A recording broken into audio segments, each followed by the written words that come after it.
So when I started teaching, I was a math teacher, but then I was able to get a job in special education as an emotional behavioral disabilities teacher. So if you don't know what that is, basically a student has thinking errors when they're older.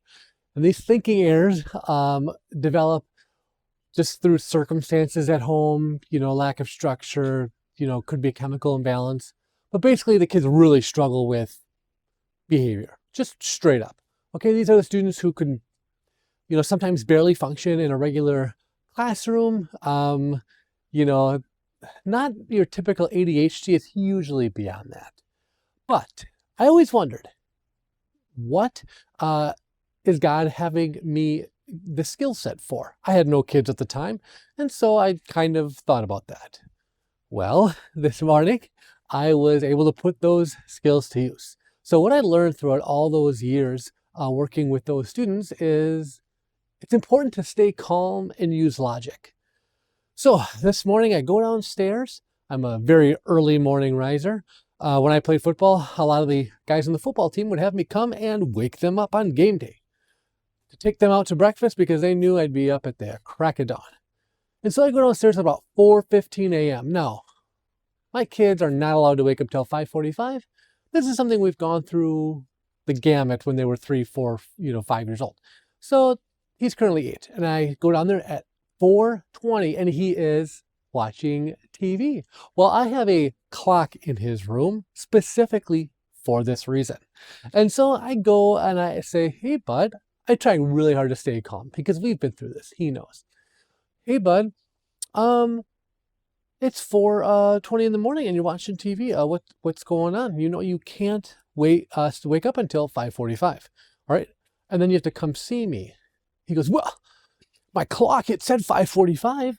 Go look." And 2 days prior, his clock was not working. And so I went in there, and what had happened was the battery was put in backwards, so it stopped working. So what did I do? I go into the bedroom calmly, knowing that the clock was set right a couple days ago, and the clock said, 5:50, 5 minutes after he's supposed to wake up. Weird, but I noticed it's not working. So then I talk to him and I say, let me take a look at the battery. And so I look at the battery and yep, it's the wrong side, even though I just flipped it a couple days earlier. So I know he's lying. I say, "Hey, bud, here are the facts. What would you think if you were me?" And he's, he has no answer. And so this is where the learning happens. If we can logically take away all of the excuses, then he can start to reflect and start to do some internal thinking, right? And I said, "Yes, you changed the battery to wake up early. Just say I'm sorry and you shouldn't have done it." Puts his head down and, "I'm sorry, I shouldn't have done it." So if you're out there struggling with maybe your kid's lying or whatever, you're not the only one. Another thing I want to talk about is lessons from my wife. So today's my son's birthday, my other son, 9 years old. Make sure you take time and decorate, make their birthday special. I never really cared, and I kind of didn't know what the big deal was. But over the years, I've noticed how much my wife has put an emphasis on it and how amazing it makes my kids feel. So maybe you can do the same. I'll post a couple pictures up here so you can see just the minor decorations that we have for his birthday party. Or just, it's not even a party, it's just his birthday day. So hope you enjoy them. I'm going bowling today. I'm sure I'll have another capture for you then.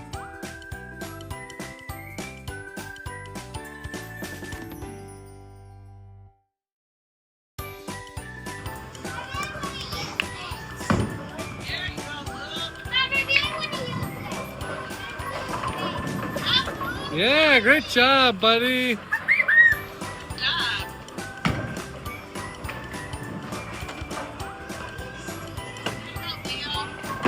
Attaboy, birthday boy. Right, after spending some time at the bowling alley, we always have a disaster when we're done, right? Great time when we're inside. But then it always comes down to those little duck machines and the vending machines. Nobody gets what they want, right? They know what they're doing when they put those up there. They know what they're doing. Birthday to you. Happy birthday to you. Happy birthday, dear Leo. Happy birthday to Make a wish. Oh! you. Okay. Hold on. Leo needs to make a wish. I'm going to wish for the Brewers to make it to the final. I'm gonna make it to the World Series. Yeah. As I'm winding down the day, my wife just finished a visit to the local Target. Is it possible to go to Target and not spend $200? My wife got goggles for all the kids. We're going on a hotel visit with, swimming and stuff. And got like vests so the kids can like life jackets. This is over $500. I love Target. It's just so expensive. What do you think?